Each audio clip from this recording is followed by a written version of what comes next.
Do you ever feel like somehow you miss the mark on relating to customers and employees? Is it a Gen Z thing or differences across multiple generations? Maybe it's you, not them. Today we explore trust and how it contributes to your success or failure. Guest Tanner Lyons, whose own troubled past could have hardened him into something other than the gifted leader he is today. He and I share our own awkward and uncomfortable journey as we sum up past dramas. How we went from behaviors of survival to finding new pathways to communicating. Now, with a new understanding, could this character trait be the key to unlocking a better you and build the tribe you were meant to lead? Let's find out. Get ready to level up your powder coater game.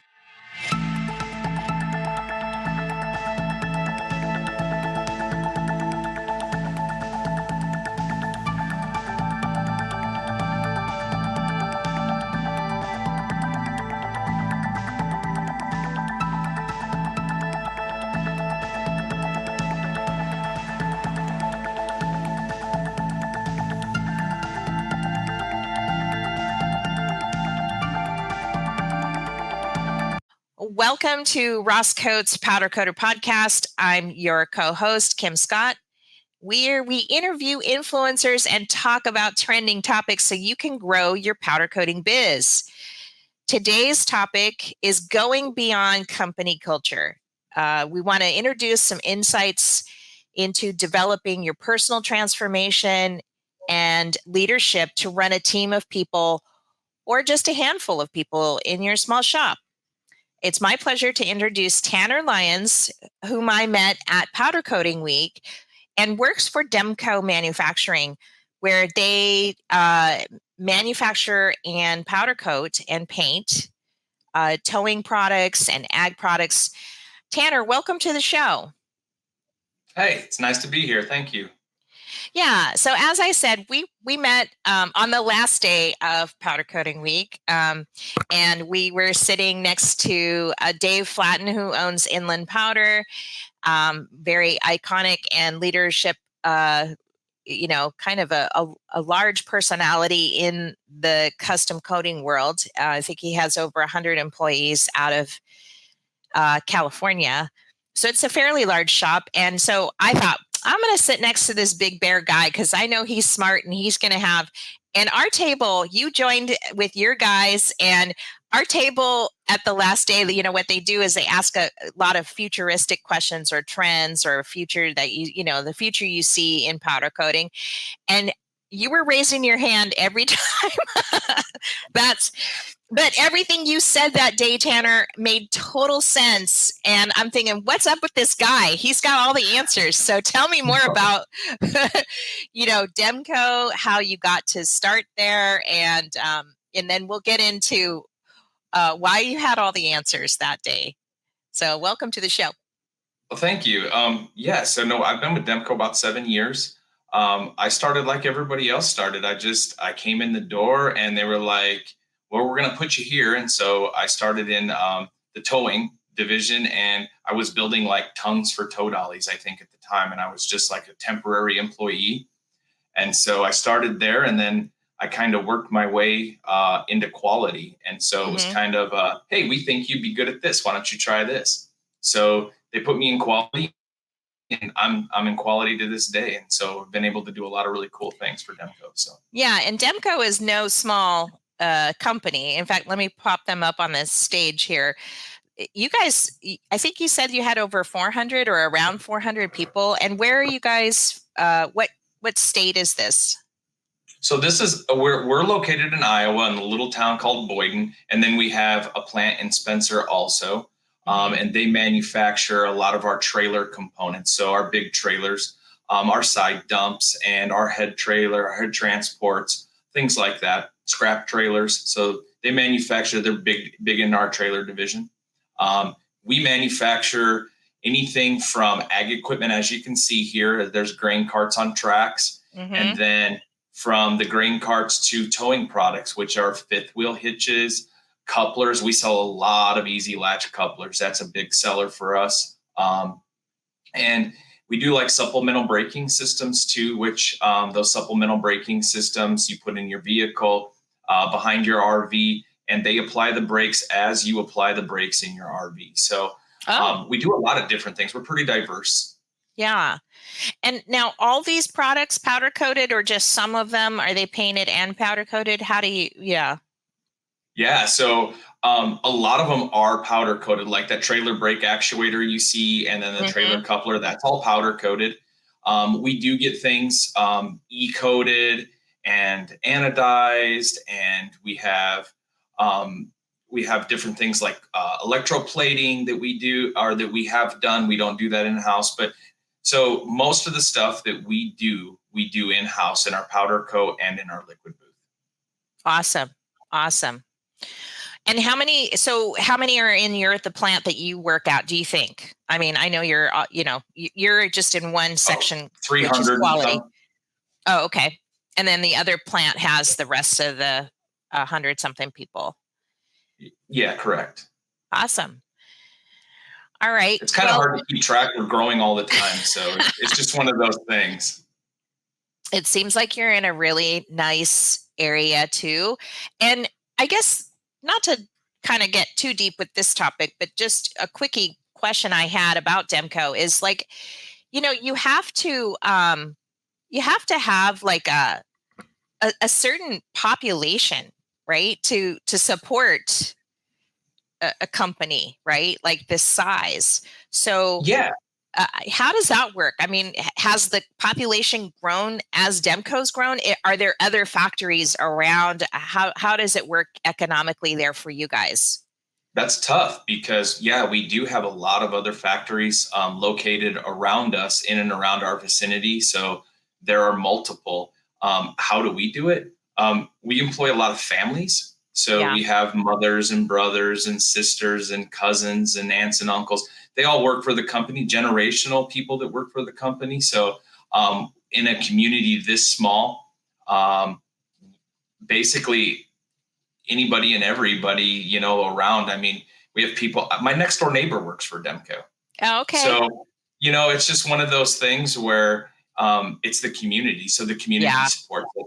that's a I mean, doesn't anybody and everybody want that? I mean, to me, I guess if I wasn't an entrepreneur or did like wanted to, everybody wants that. They want to be part of something bigger than themselves, or part of a team, or part of a group of people that are have a mindset about them, and that's kind of what we're going to talk about today, right? But Yeah. before we do, I love the see the guy in the red shirt or the sweatshirt, and you can Yeah. kind of see a little bit back here about something team.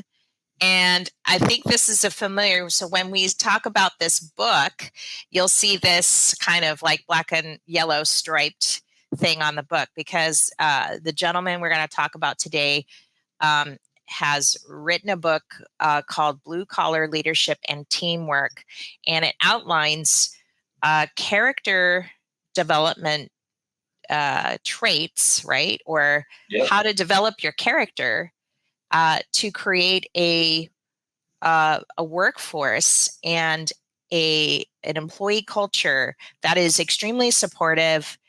I mean, anybody would want that. I mean, everybody that goes to work, even the top brass, the leadership, they all want this too, right? So it's kind of getting everybody all on the same page, right? So, Yeah.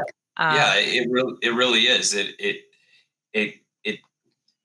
the books, and I know you'll get into that a little bit, but the books give traits, and so you look at those traits, and so it's like a unifying principle, right? yeah, So you have a unifying principle, something that you can unify and get behind, and so everybody that chooses to is reading the same books, they're going through the same things, so we're all kind of thinking in the same pattern, I guess, right. is how you put Kind it. of like a hive in a sense, but not like a cult. Obviously, that would be way to the extreme of that, Yeah. right? But um, you know, for Ross and I, it's just us, right? So I would like to think that we would be in the same mindset.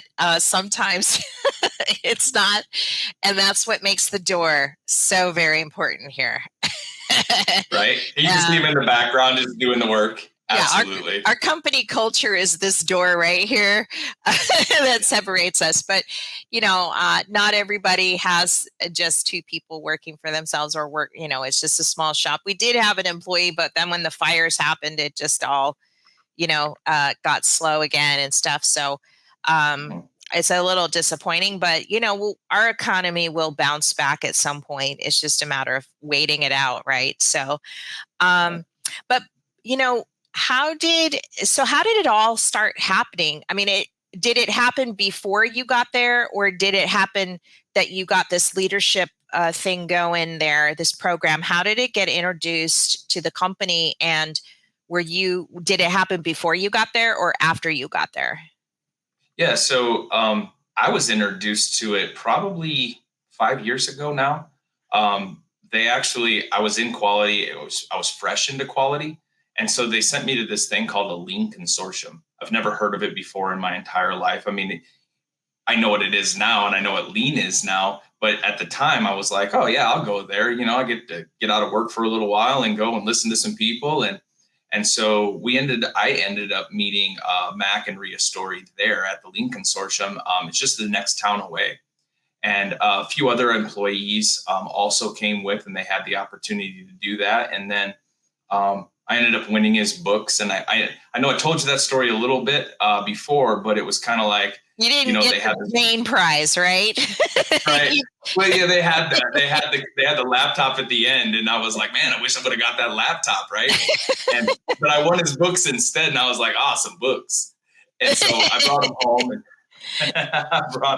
I brought him home, and I kind of started thumbing through him a little bit, and they really kind of spoke to me. Oh, cool. The stuff that he was saying in his books, it spoke to me because I've never worked in manufacturing before, not in my whole life. I was in sales before, and I worked in the natural gas industry and, just different things in my past. And so I never worked in manufacturing before. So when I started to read his books, it was kind of like, well, this makes a lot of sense, Right. and it kind of outlines, you know how to thrive in an environment when there's so many different people, or even when there's just a few people. And how can you stand out, not to say look at me, but how can you stand out with your work ethic and with who you are? And it kind Right. of details that a little bit. So um Right. Because most with, people just want to kind of get to that leadership position. So they're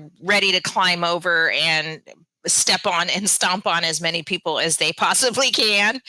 It can be that way sometimes, whereas this that's a is possibility. right, but their focus is not, it's not the book of the focus of the book is not necessarily climbing to the scaling to the top and beating everybody out, but more of like, Right.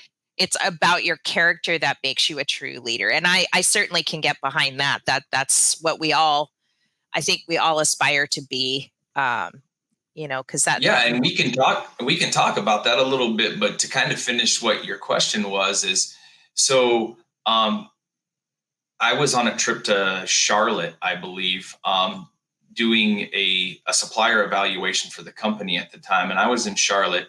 I knew that they had invited Mac and Ria, and I knew it was serious because like I said, I met them before, so I was like, this is going to be pretty awesome. But I was in Charlotte. We ended up flying back. Me and Naveen, he's a real good guy. Works for us, and so we went out. We did the supplier evaluation. We flew back, and the very next day is when I found out that they shut the company down for this. So what they ended up doing is they ended up shutting the company down, and whatever profits they would have made for the day, which it was a smart idea, yeah. to shut it down and to bring everybody together. But they shut it down. They rented an event center. They invited Mac and Ria in to speak, talked extensively about the book and why he was there and what they wanted for culture and what the goal was. And they kind of told some stories. And they do that a lot. They tell stories to show how you can apply these certain concepts, right? And so they did that, and they served us all food, and They did some other things for us, which were very nice too. But, you know, like I said, they shut it down for them to come in and to say, hey, this is the way we want to move. This is where we want to go. We've made some steps to get here, but this is what we feel like is going to take us over the top. So we had that, and that's kind of how the ownership introduced it to the company.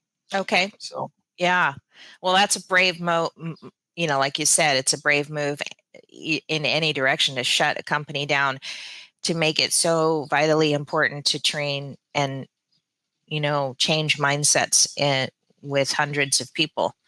So that's a story in and of itself, right? But what aspects or what specific changes or improvements have you noticed in your leadership now that you've kind of been with these books, and there are other training opportunities there too, right? You have access to a whole app of videos and stuff like that with this program that the company allows or gives access to every employee with. But so what have you noticed in your own leadership abilities, or how is it that you feel like when you are implementing these principles from the book?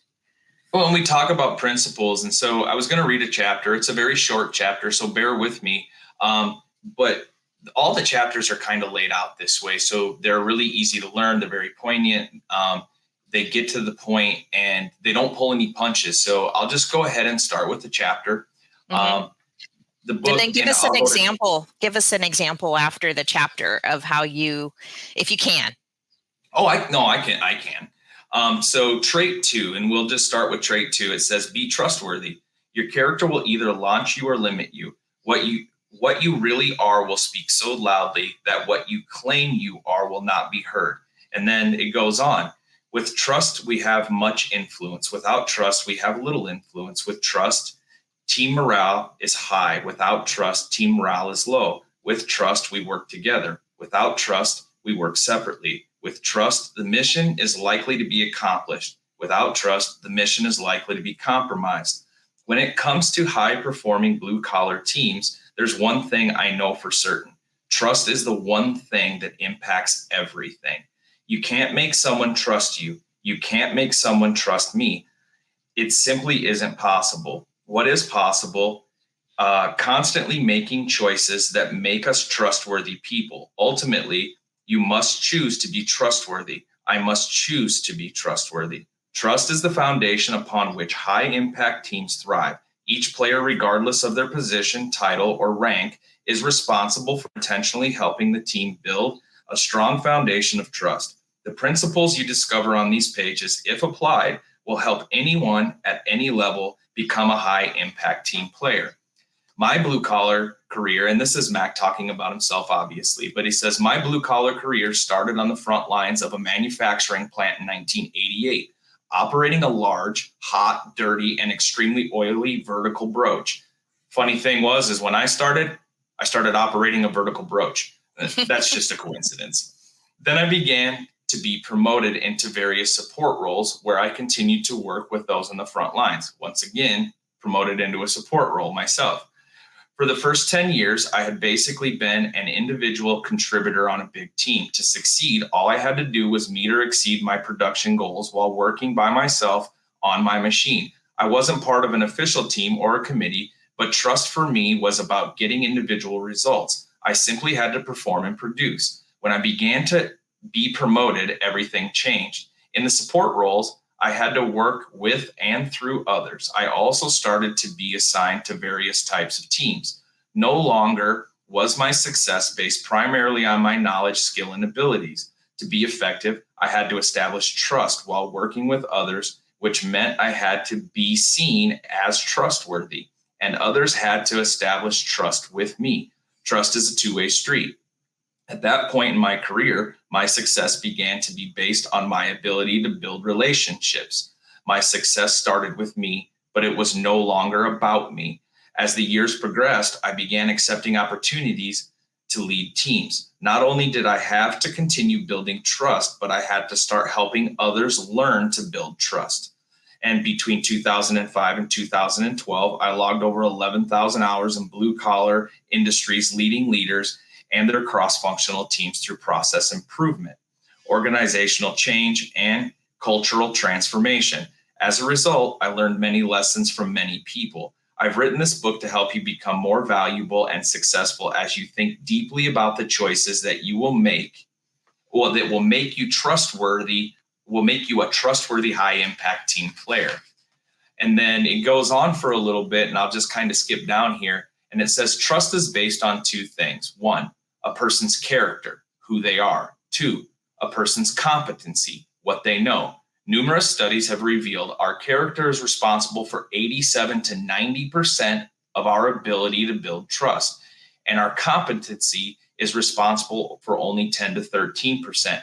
All of my books focus on character development. When it comes to trust, character counts. So be trustworthy is the most important trait. However, this one trait is based upon many other traits. In each of the following chapters, I'll share a trait that will help you be trustworthy. There are seemingly endless character traits that will make you a trustworthy person. While leading thousands of blue-collar team members, I've validated these 30 key traits many times. Learn and embrace them, and you will be trustworthy. And then there's a quote from Michael Josephson that says, I judge myself by my best intentions, but others judge me by my worst acts. And when you talk, it's powerful stuff when you think about it, because you talk about being trustworthy. The one thing everybody's like, well, I'm a trustworthy person. But what he's saying here is do your actions align with what you say you are? Right. So are you authentic? Are you an authentic person? Because none of us are perfect. We're all going to have things about us that we don't like. And so we take and we work on those things. And so we're not asking for perfection. And he's not asking for perfection. He's saying, if you find things in this book that you can work on, this is going to help you. And this will, and he gives examples and he shows. And so for me, trust, right? So we have to develop trust on a daily basis. We develop trust with our families, with our friends. We develop trust with our coworkers, and we develop trust with our manufacturers and our distributors. And so without trust, you can't get business done. So if I was on a Zoom call earlier today and we were talking about some issues, but if what I'm saying isn't trustworthy and it's not authentic, the work's not going to get done. And it's not just about the work, it's about people and reaching out and being authentic and being trustworthy and being humble and all of these different traits that make you who you are. So it's like you don't have to tell people who you are, you show people who you are. And that's what it's about. Personal responsibility, personal stuff.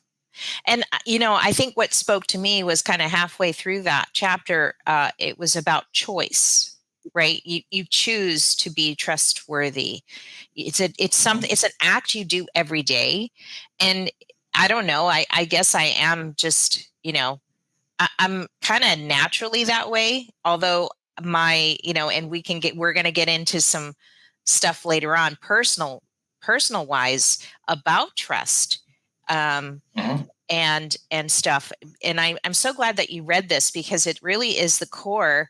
I mean, it's great to talk about the success that Demco's had with this system and everything like that, and how you satisfy or solve problems or get in there and get your hands dirty to get the project done or whatever. But in the end, we're talking about personal transformation on this podcast today that can affect everything around you, right? From your family to, to your work, your employees and stuff like that. And I don't know, that word just spoke to me, choice. You choose to be trustworthy. And I think that's hard. Sometimes people don't want to share their personal trauma at home or what's going on with the wife or the kids or whatever. And I think people tend to feel like they have to not be authentic because it's too complicated to explain the truth behind,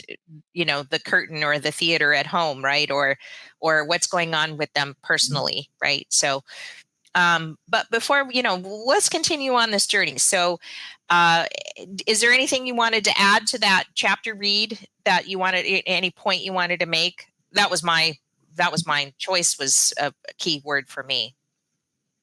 Yeah, and you talk about that word choice, right? And so you choose to be trustworthy. Well, you choose everything in your life. You Hmm. choose who you are, who you're going to be. You choose your actions. You're only in control of three things: your thoughts, your feelings, and your actions. And those are Hmm. the only three things in life that we say that we can control. So when it talks about it, and we can get into that a little bit here in a little bit, but it's kind of like, I used to have this mentality of like, if only they would, or if only this person would do this, or if Hmm. this person would, I would be able to. And it's kind of like, this is a way to take a look at, not that you are the problem, but it's a way to take a look at yourself and to say, where can I get better? Where am I lacking? Why do I feel frustrated? Why do I feel a certain way? And so digging into that and then trying to um, live those principles. And I say trying to live those principles because nobody jumps into this and is perfect at it right away. It's kind of like, I've read this book.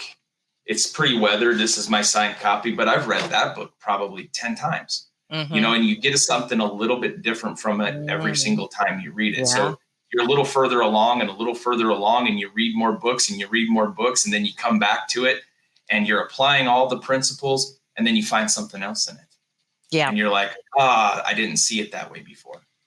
Yeah. So let's get into that. So, uh, it- to reiterate the question, what have you noticed in your own leadership abilities at work? Uh, can you give us an example of that? Maybe a recent one or something that just stands out in your mind. Yeah. So being trustworthy. So we talk about that, and you go from just doing your job to getting asked a lot of questions. And so I, Yeah, because you're the quality control guy. Why are you asking me? Like, right? I remember you talking about that. yeah, a little bit because you don't know how much you're changing until you see it from other people's eyes. Mm, And so you think to yourself sometimes, have I really? How much have I actually changed? How well is this working for me? And when I mean working, I don't mean that I'm being promoted all the time or anything like that. What I mean is how well is it working? And you can tell because of the people that put their trust in you. And so, and that can be difficult at times. No one ever said it was going to be easy, but it's like that you start getting asked a lot of questions like, how do I do this, or what do you think about that, or what should I do in this situation? And so I get that quite a bit. Non-business related, we could be at work and somebody would come to me and say, how would I handle this situation? And you're like, wow. wow, why are they asking me? But Yeah. yeah, so how do I apply it? I mean, it gets applied every day. It's hard to put it into words how when you get into it and you're reading all of these books and you're taking in all this information. It's like in the book it talks about being the first. And so how do you develop and build trust, right? And Mhm. so, and how do you do that with people? And so that can be a major roadblock for a lot of people. It's like, well, It how do can I be, do it? yeah. How do I build this trust? This person doesn't trust me, or I have no influence. And we can't gain influence with everybody. And he talks about influence in the book. And influence is that is leadership. If you're an influential person, you're a leader, whether you choose to be or not, you Right. are. Right. And so if you have a podcast, right, and you're the host of the podcast, well, you're an influential person. You have influence on people. So the words that you say, they matter. Yeah. And so you have to be you have to be careful because Yeah. when people ask things, you want to give the best answer, but you don't always. Sometimes you come back and you have more conversations with people, but building and developing trust is like raising your hand saying, you know what, I'll help. I'll do that. I won't drop the ball, even though there are times when you do drop the ball, you try to come back and you try to make sure that you pick it back up and you say, listen, this is important to me. You are important. And we have a conversation, or I try to help you with your issue. Yeah. So that's just a daily thing. I mean, it happens to me every single day. And we get people that come into the lab every day and, hey, can I get your help with this? And Right. of course, our response is yes, because we help. That's what we do. Right. Yeah. You get in there and it doesn't matter what, you're just out there to solve the problem, to keep the line going or get the job out the door or whatever. It's just getting in there and working truly as a team, I guess, because you're not just quality, you're at the end of the line on a finishing line. I mean, you're quality control, right? So, well, think about that for a second. So you talk about getting the job done, and yeah, that is what it's about. But it's more than getting the job done, right? So people go to work and they get frustrated. We all have frustrations. Even if our job is the greatest job in the world, we still have frustrations with our job. And so you're telling someone, listen, I will take on this frustration with you, and hopefully by the end of it, you're not as frustrated. And why do we not want people to be frustrated? Because we want them to have good lives. We want them to go home and not be upset about their day every day. Or right. we want them to go home and say, today was a tough day, but so-and-so tried to help, or so-and-so helped, or, hey, it would have been worse if we wouldn't have had this team member helping me. Right. Sort of like looking at the glass half full than half empty, right? Yeah, I like that. I think for us, it's like, lately, I don't know what's gone on lately, but we do have another powder coater, a couple of them here on the island, and uh, whatever is going on over there, it doesn't matter to me. We're doing us, right? We've got our brand and who we are. We're very established. But I'll get the customer coming into the door and he wants his rims done or whatever. And he's like, well, I know the other guy. I'm personal friends with him.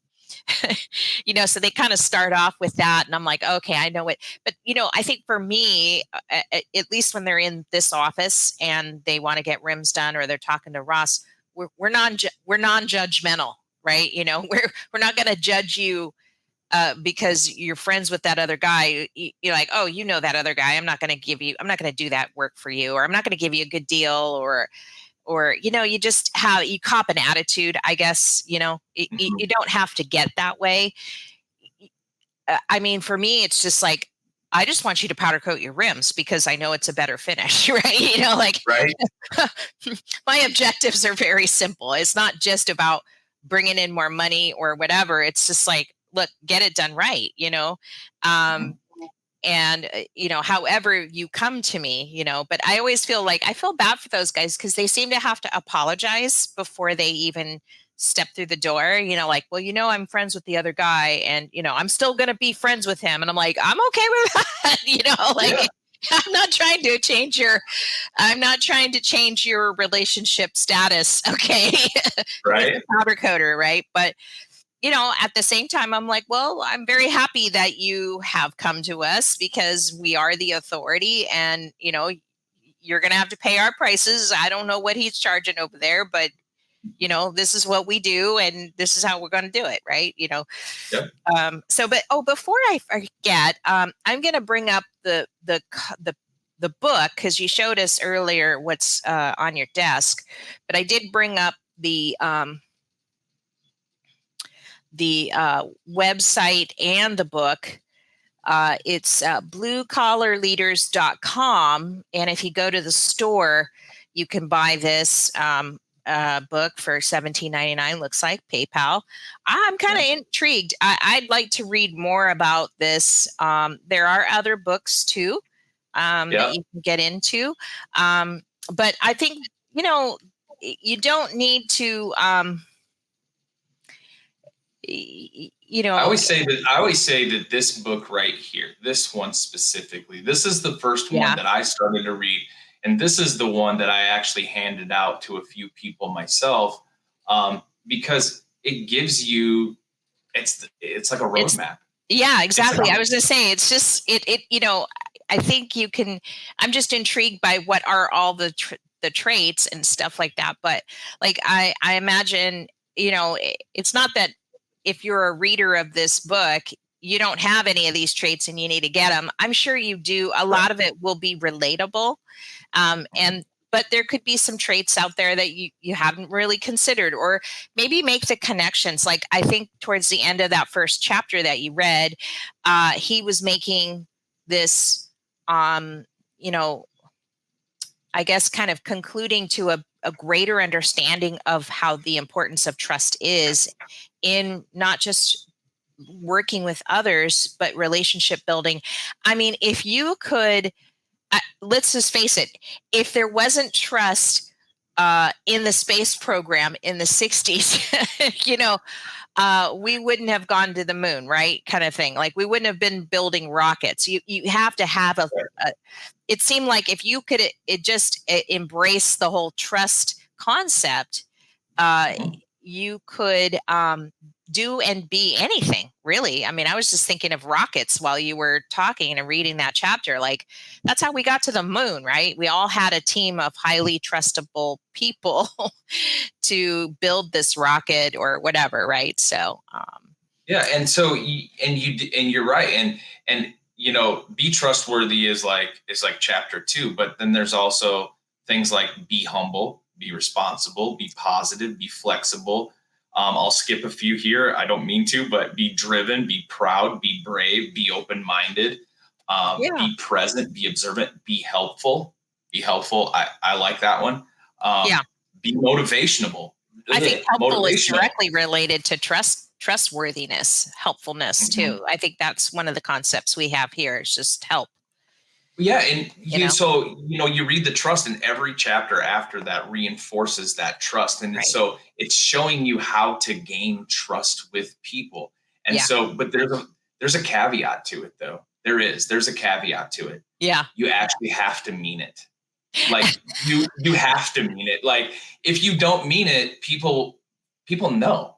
It's like, oh, if you that's what we call being authentic, right? So Right. if you're authentic, and we all do our best to be as authentic as we can be, and we all have stuff that we don't like to talk about. Lord knows, I mean, I did at the time. I'm pretty transparent now, but there's all of these things, and so it really does. It goes into these different traits and how you can achieve these things, and doing it with authenticity, because, Yeah. people can smell bull, That's you true. know, they can. I mean, most people live their lives and they're like, oh, this guy's bullying me, or this guy's not really feeling what he's saying, or, this or that. And, I would sure hope that nobody felt that way about me, because, I'm a pretty open book. And you're going to find that out. You already know, but they're going to find out too. Yeah. And what do you think of, like, I mean, do you work with a lot of, I mean, I'm going to hopefully get on the show here in connection with a guy who specifically talks about Gen Z workers, right? Yep. Can we just touch on that for a minute? And then I want to dive into maybe some more of our personal stories, because there is, I'll share my story first and then I want you to join in with yours. But um, uh, You want to yeah, talk about Gen Z? All I don't right. want to bash Gen Z, but No, you want to talk about Gen Z? I'll tell you the first thing that I think of when I think of Gen Z. Um, Conscientious. Um, so a lot of people have that was not the things to word I say. was thinking. But Well, I think people tell me that a lot, though, and we have a lot of young people that work at Demco. I've worked with a lot of young people. Um, I've been around a lot of young people in my time. I've helped at church with young people. So when we talk about Gen Z, and I have kids, so yeah, um, I think when people say, well, we can't find any good help, and we can't, these young people, they just don't. I'm going to do what I always do, and I'm going to give you the really, yeah, really, because I don't see that. I just simply do not see it. People talk about they don't want to work 50, 60 hours a week. They don't want to do this. They don't want to put in the time. They don't. Yes, they do. They want a reason to do it. They want to have someone to trust. They don't want to have to come to work and feel like they're going to get told what to do. That person's going to walk away from them, and then they're going to be lost. Because a lot of times, your younger people, they've had maybe some different goals in their life, maybe. And priorities. They find themselves they find themselves in a position where they come into either powder coating industry or they come into manufacturing, and they're like, well, why am I here? Mm-hmm. And it's our job to show them how beneficial that is for them and how much room for growth there is in these companies, because there's not a lot of people out there right now. Like you were just saying, right? Different priorities. You don't see people getting into working with their hands and doing that a lot these days, but you do get that. And so you have that gap. You have the older generation leaving. And we talked about this at PCI, right? Where you feel like all the knowledge is leaving. Well, the knowledge isn't leaving as long as you don't leave it there. Well, that's what I'm trying to shout at these guys over at PCI, because the next one just retired, Gima, Chris Merritt's been there for 40 something years. Now he's moving on, I think, hopefully to something that's going to be more in training. We'll wait and see. But, that was part of the Custom Coder forum that we were part of. And I think that that one question, I don't remember the questions because it's like the last day of the show, and it's sort of a roundtable discussion, right? Yeah. Where we talk about, they actually had some really good questions, I thought. And one of them was around attracting employees and kind of covering Gen Z workers and stuff, and the dissemination of information. And one guy, you had a lot to say on that topic, of course, but one guy also added another table. It said something about, they don't need to be, I want to say they didn't need to be, they're rock stars in their own world, I guess, because of social media, right? Mm-hmm. I think that's what his point was that, well, when you have 1 million views on TikTok or you have X number of followers or whatever, they don't need that validation at work. They get it online, right? And I thought that's so sad, right? That's so sad about society if it's come to that, right? And I'd like to think more of Gen Z than that, but it was certainly a different point of view. I can't say I agree with it just yet or whatever, but I found it shocking. I think it's sad if you think that way, to be honest with you, because that's what I thought. Yeah. Like what's happening? I've never had that. I've never had that experience in my entire life with anybody that was younger than me or that I've had to deal with. Gen Z is a generation of learners. They want to learn. They want to be told things. They want to know the reason behind it. Why do we do it? When I say that they don't like to be told, do this because I said so, it's because they want to know the reason behind what they're doing. And so I've never been in a situation where somebody was like, just tell me what to do and leave me alone. It's more of, there's a lot of questions that are asked. And sometimes the questions are asked with their body language, right? So if you're reading someone and you're looking at them and they're not saying a whole lot, then it's our job to ask those questions, right? It's our job to kind of get them to feel comfortable. And so we have a program at Demco, and many other people have it. It's TWI, it's Training Within Industry. And so it talks about like job instruction and job relations. Well, the Mac story, right? That's job relations all day, every day. That's job relations. It's how to relate to one another. It's how to talk to one another. And it's how to get things done when it feels like it's not possible, and how do you do that? And so when we train people, we want them to feel comfortable, because if they feel comfortable, they'll be confident. And so with that confidence, comes questions and comes ideas. And Gen Z has a lot of ideas. They may not know everything when it comes to manufacturing. I know I didn't when I came into manufacturing at 40 years old. I had no clue about anything in manufacturing. And so I asked a lot of questions. And so you could kind of say, I mean, I'm not Gen Z, I'm Gen X, but it don't really matter to me because I ask a lot of questions anyway. And so I see that in Gen Z. They ask a lot Right. of questions and they want to know the reason behind why I'm doing something. And I Right. guess I Yeah. don't see an issue I'd with have to that. agree with you on that for sure. People, I think this generation is getting its head around this kind of trade school, trade work, and, realizing that this is, maybe a turn for the better in terms of manufacturers and, manufacturing goods and services and stuff like that. So, anyways, I just wanted to kind of it's kind of timely that we're talking about Gen Z and, just relationships at work, right? Mhm. Building trustworthy relationships at work when we're all just this is all just really what people are talking about right at the moment. Mhm.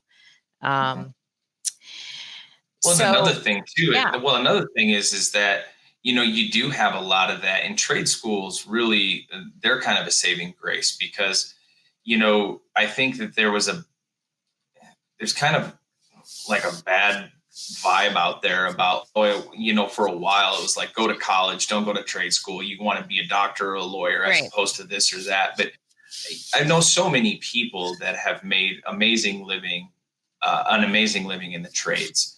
And there's so much opportunity to work your way through, up, around, in.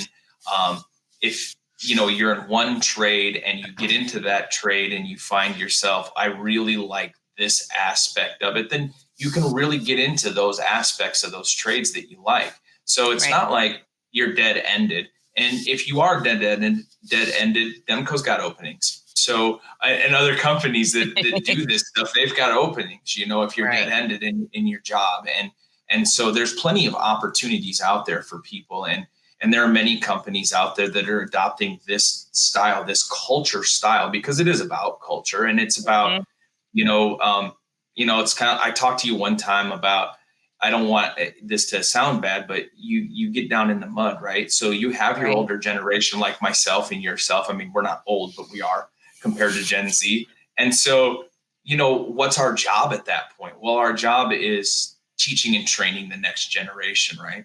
So, I guess I take a lot of pride in teaching and training the next generation, even though some days I feel like I'm failing miserably, right? Because nothing goes your way, or you didn't get to the person that you wanted to get to and you really wanted to spend time with that person, or life happens and things like that. But really it's about trying to go out there and develop that culture and develop that trust, and to show younger generation or anybody that comes in the door, like, there are opportunities here, this place, that place. I mean, Right. the opportunities that you have in your life, they're on you, they're up to you, Yeah. right? Yeah. And, you say that they ask a lot of questions, right? When you're training them or they're starting new at Demco. Um, Mhm. but I think it's because there's such a lack of trade schools. So trade schools are just introductory schools to kind of get you, get your head around working with certain kinds of tools or how manufacturing works, how service works, how all of this works. And so maybe it's, when they're asking a million questions, people can get frustrated, right? Because, like, how do you not know how to use a drill? How do you not know how to use a hammer or this or that? Like, how Right. do you not know what this tool is or what this thing is? Or, let alone having to teach them how to do the actual machine that they're working on, right? Kind of thing, right? So I can see where we kind of have been in this place where people are that are working large corporations like yours that don't have a system like this in place, right? With this whole culture thing is, it can be frustrating because you're like, you're giving me this person that knows like nothing, and then I have to train them on this big machine safely, right? And stuff like Yes. that. So, uh, Well, it's not. It's yeah. Go ahead. let's talk about that for a second. So let's go back to that and we talk about, numerous studies have revealed our character is responsible for 87 to 90% of our ability to build trust. And that's not just your character. That's how you move through a company. That's your development. So everybody is so focused on, and as we should be for a part of it, is so focused on how do I use this tool? How do I do this? And how do I do that? As opposed to how do I develop my character to a point where I have the ability to learn all of these things that I want to learn? And how do I ask the questions that I need to ask if they're not given to me? And Right. so, yeah, I mean, and the other coin on that is even when you go to college, and I won't put down colleges, my kids have been there, but it's we get kids out of college and they don't know, and they go to school for engineering, but they know nothing about geometric dimensioning and tolerancing. So GD&T, they didn't learn that in college, and that's something that we use every single day when it comes to is the part a quality part? Did it meet certain specs? Did it do this? So even though they go to college, right, you're having to teach them anyway. So if they're going to a trade school and they're actually getting taught, if we can get trade schools to the point where people are wanting to go and to do those types of things, then they're really actually learning it before they get in the door. And so we see that a lot. And colleges teach good stuff, but a lot of times in manufacturing, we're not finding that they're teaching things that are super practical to what we do. They're job specific. And so they have to be taught once they get in the door, whether they go to college or they don't. Right, right. Well, let's backtrack a little bit and go back to the trust topic, because you and I have are into this personal transformation stuff, but at times I felt like there was something missing about me that kept me from succeeding. And I know that's going to sound really strange to a lot of the listeners of the show, that this is actually coming out of my mouth right now, because people do look at me as an influencer. I don't recognize that, but I have to start now recognizing that. But it hasn't always been. It's been difficult, and part of it is that in the last year and a half, 2 years, I've had to deal with. I've always had this, like, what's missing? What am I not getting? I pride myself on knowledge and using my mind, applying myself at work, or trying to break through a lot of things or learn new things. Like you're a lifelong learner. You can just tell by the way you're talking that's who you are. Mm-hmm. But your story hasn't always been an easy one. And talking about trust, it's easy for me to trust, to imbibe, I guess that's the word I'm looking for, to imbibe trust with my customers and my vendors, because that's who I am on the outside. But on the inside, or maybe the darker side of trust, is when I've experienced, some trauma, childhood trauma, I have a hard time trusting others. Mm-hmm. And I'd like you to kind of maybe share a little bit about your story, because you've gone through some tough times too. I'm not sure if they were in your childhood or when they were, but you haven't always been like this, Tanner. Right? No. It's difficult because you talk about stuff, and we talk about transparency, and I think even for somebody like myself, transparency is very difficult at times, because we do have to talk about things sometimes that we don't necessarily want to talk about. And I think people have this idea that I like talking about it, but I simply do not. There's not a part of it that I like. Why do I talk about it? And why am I about to talk about something that I hate to talk about? Because there are so many people out there that are struggling to figure things out because of things that have happened to them in their past. So I will dig into it without dragging anybody through the mud. How does that sound? Sounds good. Right. So when I was probably, I don't know, 13 years old, I was removed from the many different homes that I had to live in. The main home that I was living in was not a good situation. And I will leave that situation at that.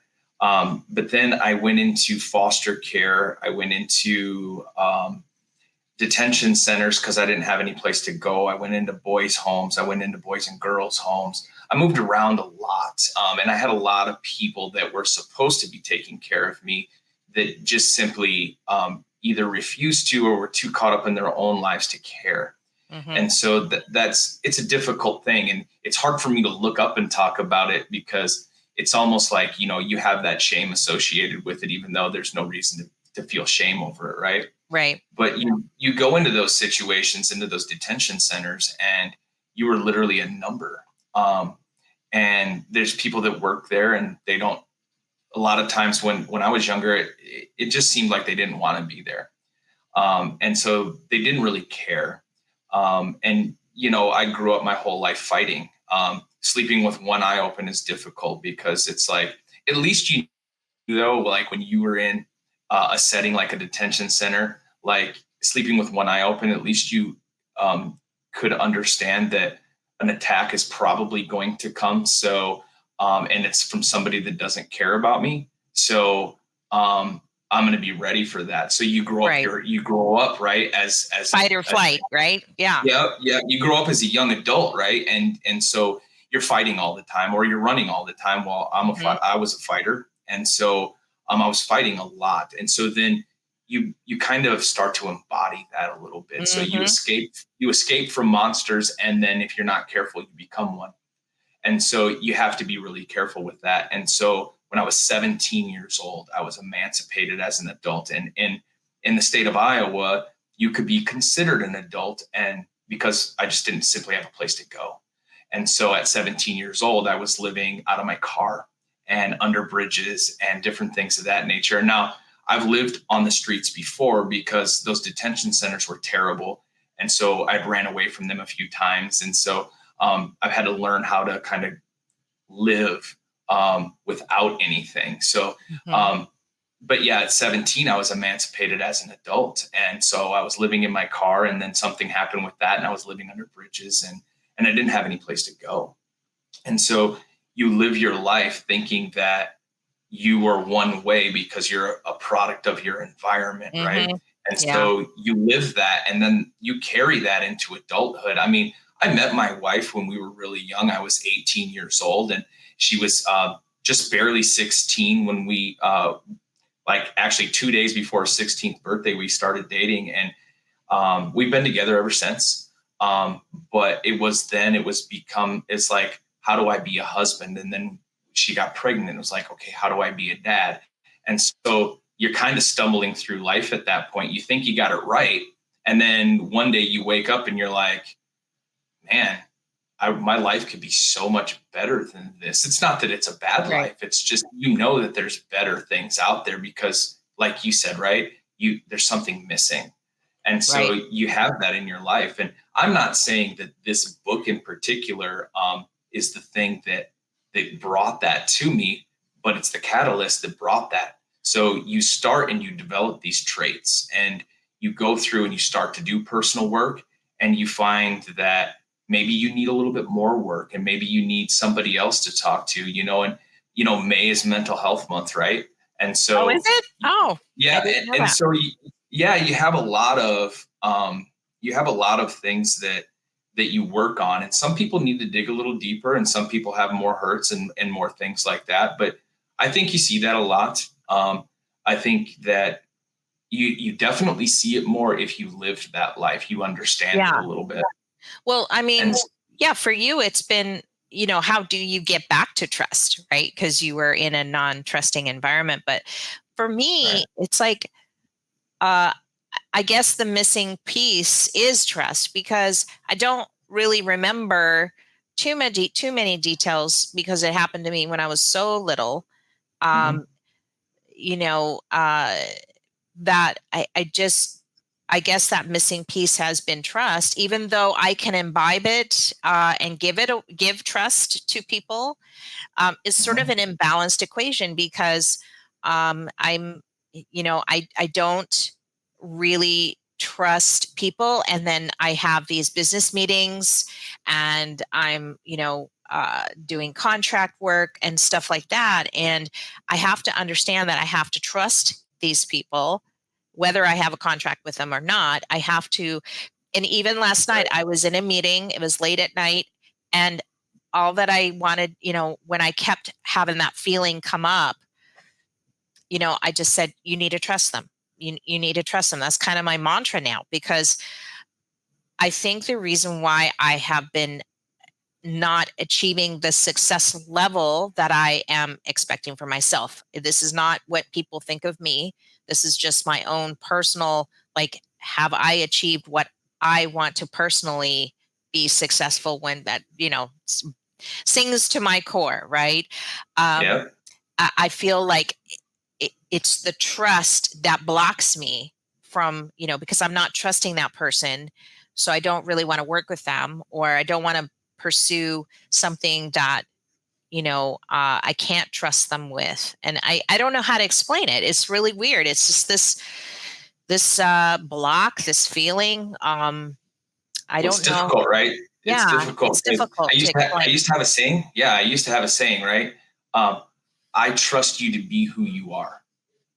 And that's not really saying a lot, is it? Because it's like saying, well, if you're a really crappy person, I trust that you're going to be a crappy person. Well, you As could opposed, lie. You could lie too, right? I mean, how many yeah, times have we been in the front of liars, where they can just talk up a storm and lie, and you believe every bit of it, right?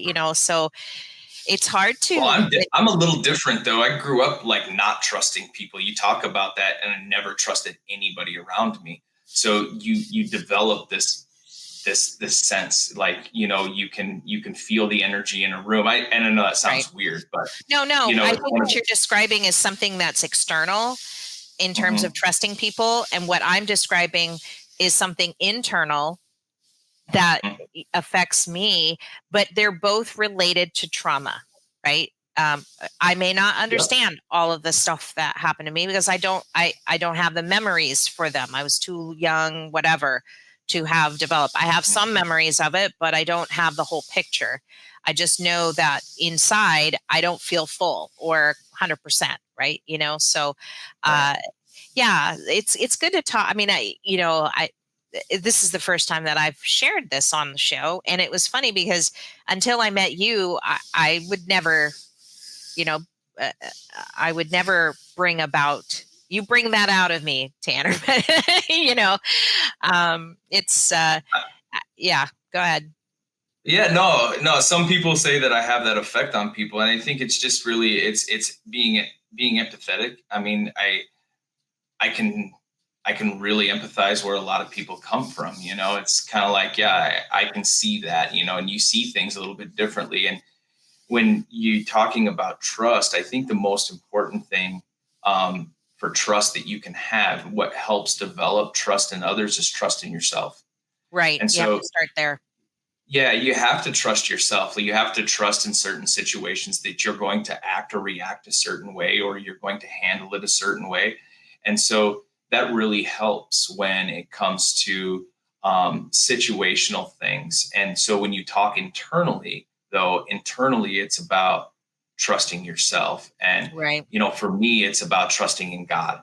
And so I don't have to worry about, like, do I trust this person or don't I trust this person, because I trust me and I trust God. So and I trust what they're telling me at face value, because that's what we deal with people most of the time. We deal with them at face value. And then if we get the opportunity, we dig a little deeper if they allow us to.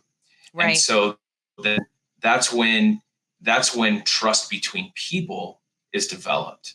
And so it's by sharing a little bit, it's by talking to people, it's by finding out, and not just doing a job, but it's finding out who they are as people and what they like and what they don't like. And so likes to go fishing this week, and hey, I'm going to go fishing, and hey, do you want to come fishing with me? And even if they don't, it's kind of like, hey, I'm extending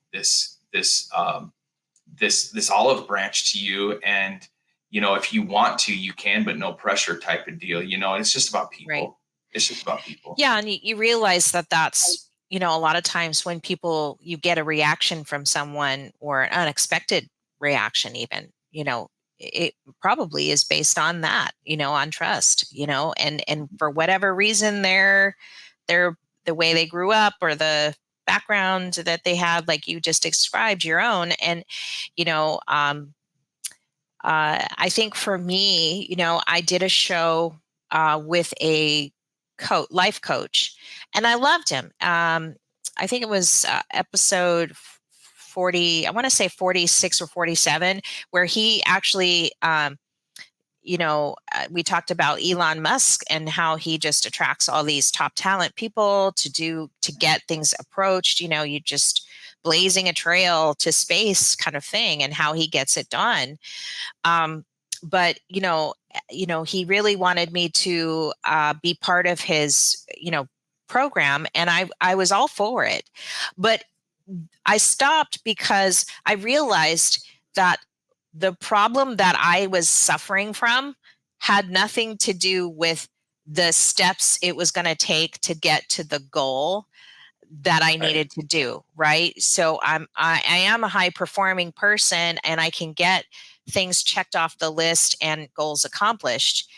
I don't know, I could probably do better with organization, but for the most part, it was this missing piece that I knew he couldn't solve for me. And so I ended up looking up and seeing a psychologist who deals specifically with trauma, emotional trauma, whether you can identify it or not.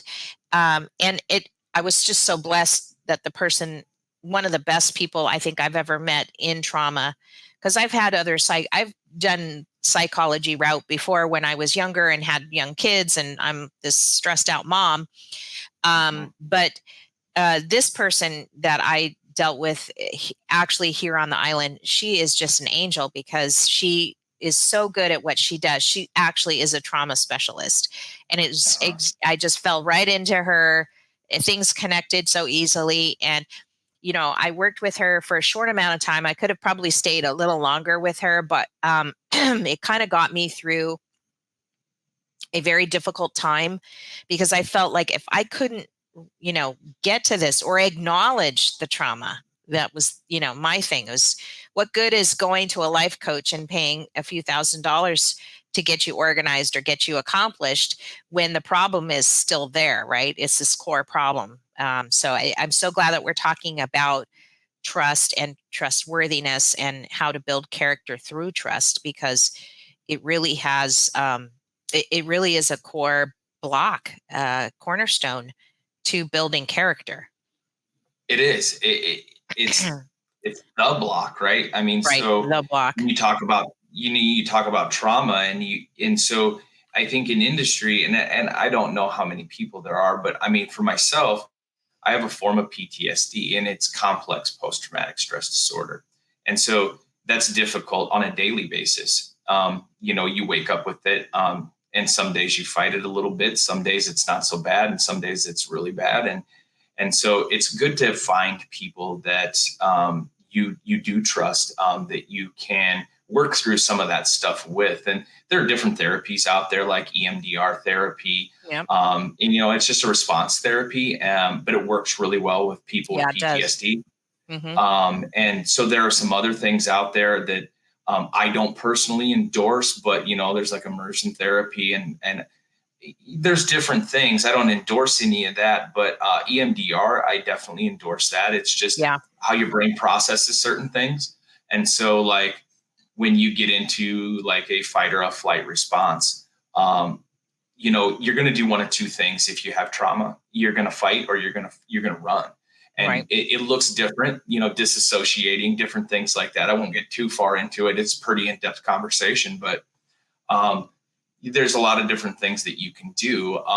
But EMDR is just something that you don't have there. You have these little tools that you can use Hmm. and stuff like that, but It's not something that you need to have. It's just something that you can learn. And it's a way for your brain to process certain things because you misprocess things. Because once you get into that mode, like people talk a lot about, and I hate to use this as a reference, but it's almost like an adrenaline response. Like if you're a mom, and they say that mothers can have like amazing strength, right? If their child's in danger or something like that. But it's kind of like your brain shuts off when you get that adrenaline that goes. And so before you get to that point where your brain kind of shuts off and you get into your fight or your flight, you go through, this back and forth in your head. And it's not a back and forth in your brain. It's just kind of you're like tapping one side, then the other, or you have a paddle or whatever you have as far as the EMDR goes. But that's a really good therapy. It's worked for me really well. That's how I ended up finding my trauma specialist too. And, I think that,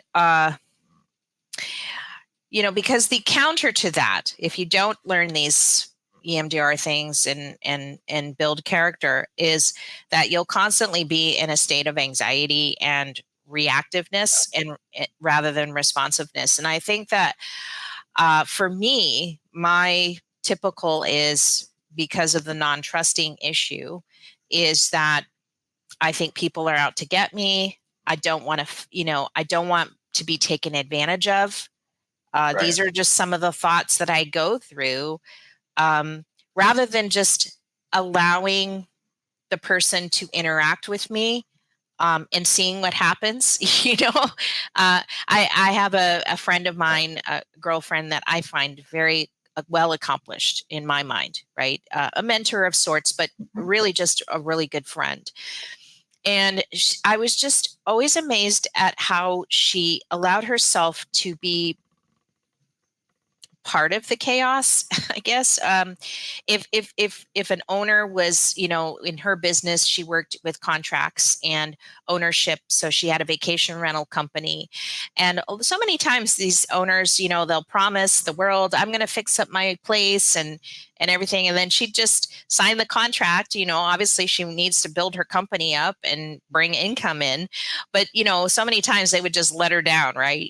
They wouldn't replace the carpet or do this, and then they'd get a complaint. And I'm like, why are you allowing yourself to be taken advantage of, right? I always felt like that was a weakness. But in a sense, it was kind of just her way of, embracing the relationship, right? Because relationships can be up and down. They're not perfect. Like getting back to what you were saying, some days are tough. You can't answer the question, or you can't help the person at the level that you want to help them at. And can you just be okay with the fact that it's not perfect, right? I think that That's tough, is a hard one for me. Very, very hard, because I'm so cerebral. Now I'm getting kind of emotional now talking about that, right? Can you be okay with imperfectness? Because you're trying to outwardly kind of control everything. You can't. Yeah. And so we go back to that control thing, right? And that's why I talk about control, because you're really only in control of three things. Yeah. Your thoughts, your emotions, and your actions. And you can't control the situations around you. You can control other people.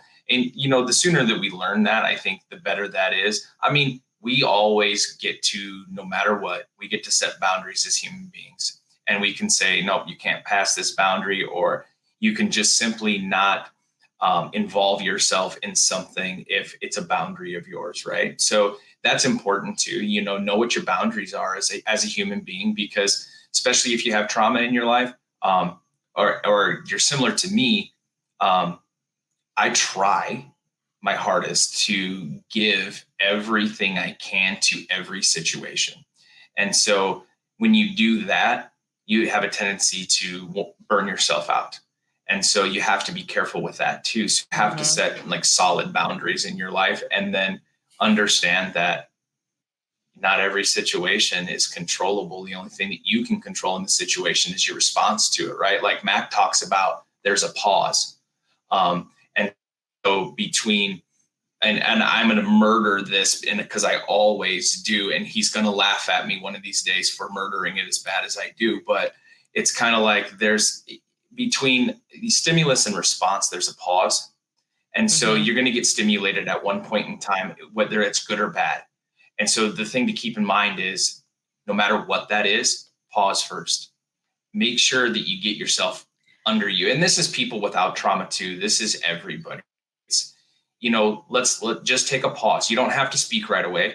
Just pause, take in what they're saying, try to absorb that on a level before you respond to it. Because you'll find that if you do that and you listen with the intent to understand someone and not with the intent to respond, then your response is usually a poignant response, or it's on the mark, right? Like, okay, your response is good. And then you don't have to worry about upsetting somebody because you thought about what you were going to say before you say it. It seems so simple, right? But so few people do it. I'm the worst at it. When you talk, I want to talk too. I want to have this back and forth, but I have to remind myself all the time, just absorb what she's saying and then respond to that. And I think that's where our power comes, right? Exactly. In that pause. Yeah, your power comes in your pause. And I'm going to pause here because this is part of the reason why I am doing the podcast, is for my own ability to sort of train myself to pause, to not jump in on somebody. And I know I've done it a few times, and I get excited because I have something to say too. I want to contribute to the conversation. But yes, having this podcast has taught me to be more pausey. And I do think there is a deep connection between pause and allowing that, whatever that person just said, to kind of resonate with you, and your own.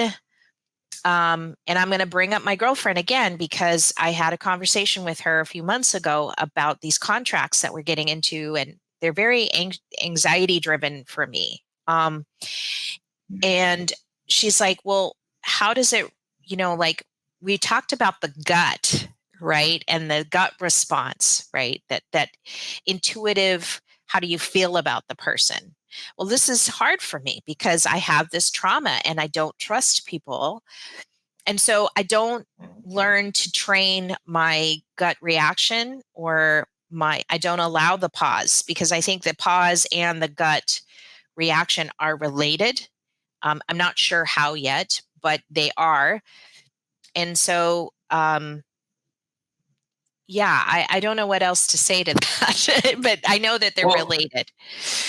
What's funny though is that pause sometimes, especially for me, sometimes the pause is 24 hours, it's 48 hours. Sometimes there's a pause to the point where I don't have a response for you right now.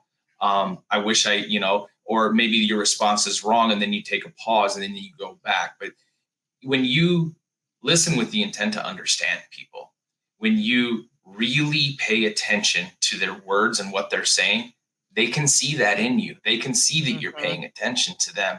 And, it's all these little things, right? Like, my kid is in this program called CAPS that they have for school, and it teaches leadership and it teaches leadership development, and they help businesses. And it's a really cool program.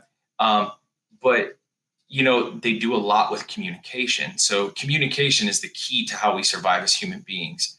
And if we're bad communicators, which I am sometimes, if we're bad communicators, then we get frustrated because we feel like we don't get our point across.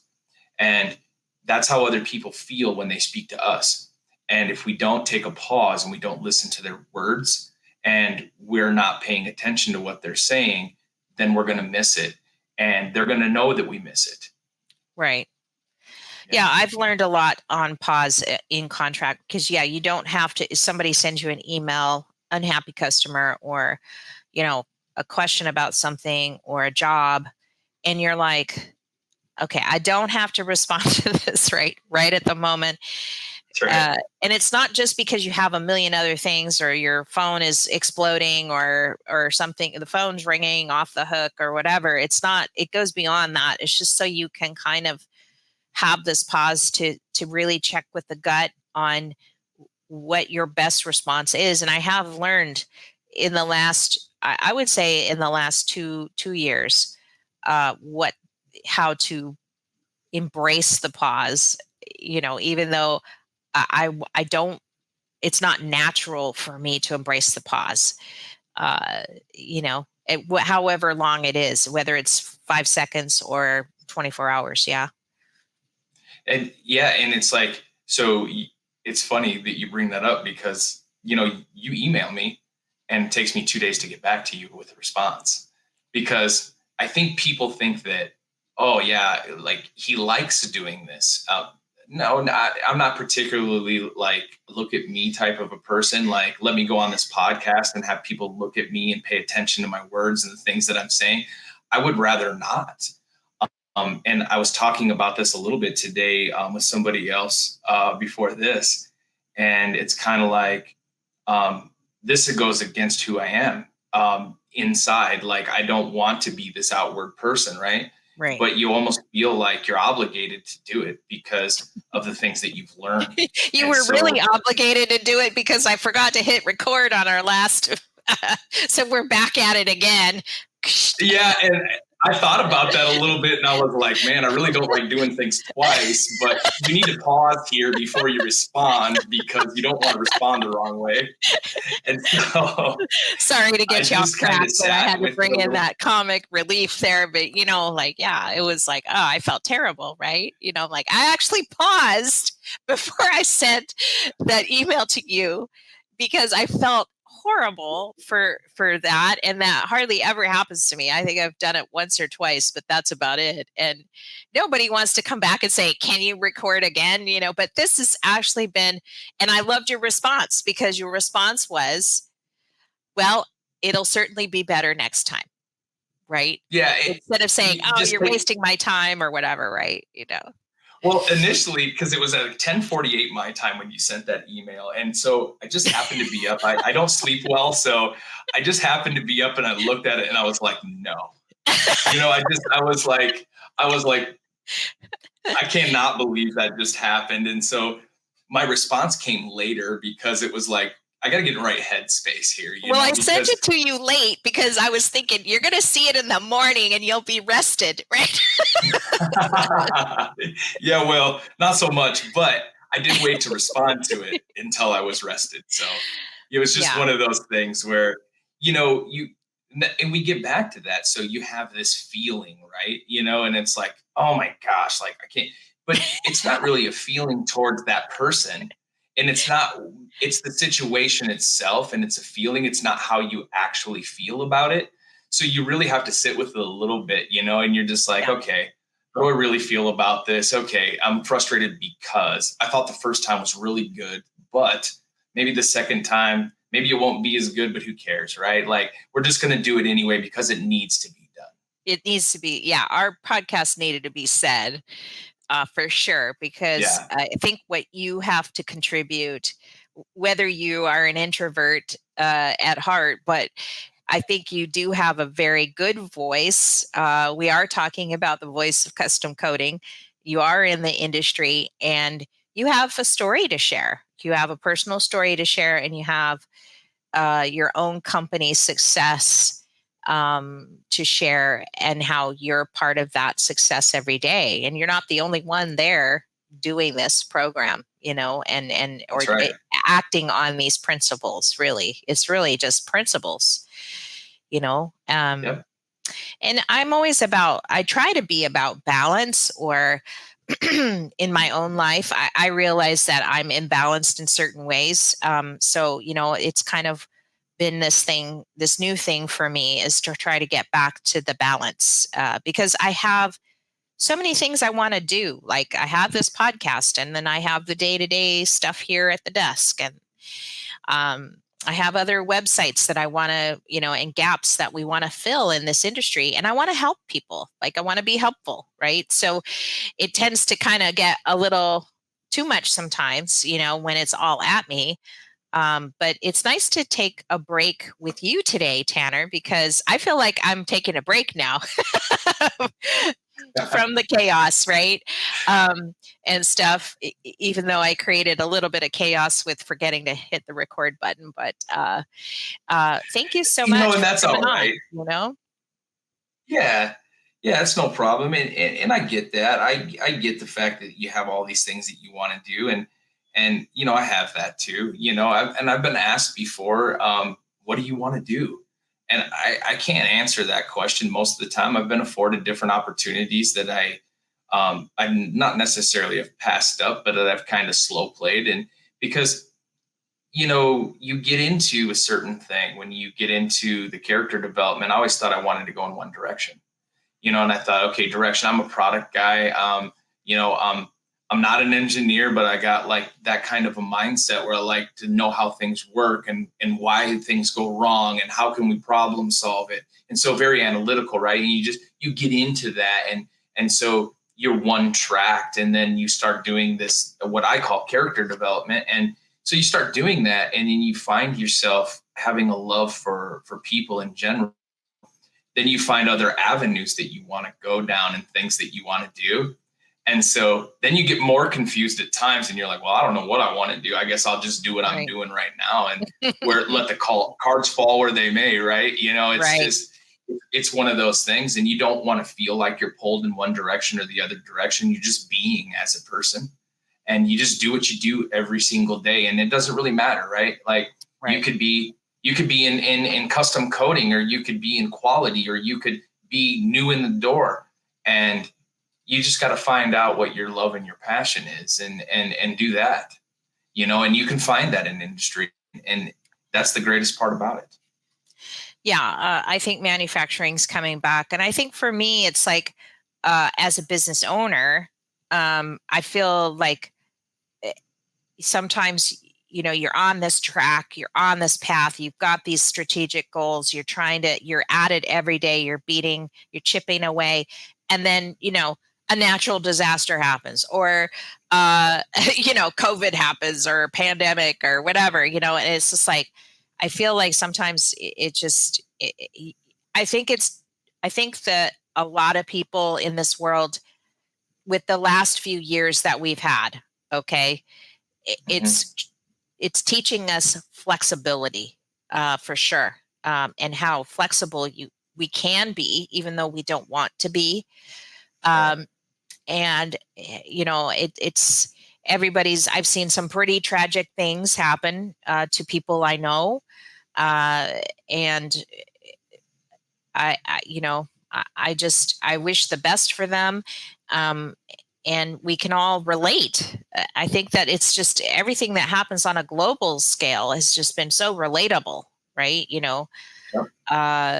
And so real and in your face, and stuff. But I know we'll get on another tangent, Tanner, and I know we've got to kind of wrap this up because it's late where you are. It's Friday afternoon, and I know you want to get home to your family and stuff. So I want to thank you for coming on the show, and I'm going to pop up the book one more time because it is so important. It's you can find the book on Amazon, but also here at this author's page, which is called bluecollarleaders.com. And the book is called Blue Collar Leadership and Teamwork, 30 Traits of High Impact Players. So I'm glad you shared that one chapter because it really kind of gives you an insight as to what the book is going to be for you. And I'm actually more intrigued to get it now, and start reading about it, because we've talked about some really important principles here. Well, I believe in it enough to where, like I said, I've handed it out and stuff like that. And this blue collar site right here, I would really encourage that, because you don't have to. I I say it like this: you don't have to buy the book right away if you don't want to. Go check out his stuff. He's got YouTube. He's got all kinds of different things that you can access from his site. His wife has got things out there too for everybody. So, man, woman, doesn't matter. There's content out there. And I would just really encourage people to dig into some content, even if it's you just nice and private doing it, dig into some content, see if the content is for you. Resonates. You know, Yeah. I didn't think it was going to be for me, and it is. So, Yeah. I mean, you know, if you don't think it's for you, give it a shot. You know, that's the only thing I can say. And the author's name is Max Story, and apparently they go around the United States and do all kinds of presentations and stuff like that too. And we'll make sure to put the link for this book or the link to, you know, to this website in the description of the webinar, or not a webinar, it's a podcast, but we'll make sure it's in there so that you have it easy if you want to go and check it out. We're not, you know, we're not making any money on it or anything. It's just putting it out there, and we'll put a link to Demco in case anybody's looking for a job and stuff and wants to work with Tanner. I'd want to work with you, Tanner. Well, I'm glad. I can be a little, I'm like this all the time. So, oh gosh, it can be, yeah. When I'm not super quiet, I'm like this. If people talk to me and we talk about content like this is pretty much how I'm going to react to it. So, yeah. Well, good. And it's so good to meet you again. You know, one of the fine people, you brought 2 other guys with you to Powder Coating Week. And this is just one of the guys that I met at Powder Coating Week. And it's just such a good way to meet people in the industry and stuff like that, you know? So I always come away with meeting new faces, and it's a great relationship there at Powder Coating Week. You never know who you're going to meet, right? And to mix around the tables, right? You know, because I didn't see you till the last day, and you'd been there for a couple of days. So, anyways, well, awesome. It's so good to meet, and I'm glad we did re-record this show because I think we made it even better than the last time. And it's so good to know you now. All right. That's awesome. Well, it's good to know you too. And it's good to talk to you again. And I'm sure we'll talk again. Awesome. Well, you have a beautiful weekend. Everybody that's listening, make sure to like, share, and subscribe to the podcast at rosscoat.com. You can also find us on our new Instagram, which I launched this week, at Rosscoat, ROSSKOTE. I was getting kind of a bit of a brand crossover thing happening with our job shop Instagram at Maui Powder Works, and then the podcast, you know, it just wasn't working. And I'm so glad that I made the split. Sometimes brands do need to kind of split off and do their own thing. And I'm so glad that I did, because I think it's worked out for the better, and it doesn't confuse the followers as much. So head on over to rosscoat.com on TikTok and YouTube and all that kind of stuff. So thanks for joining us today, and aloha.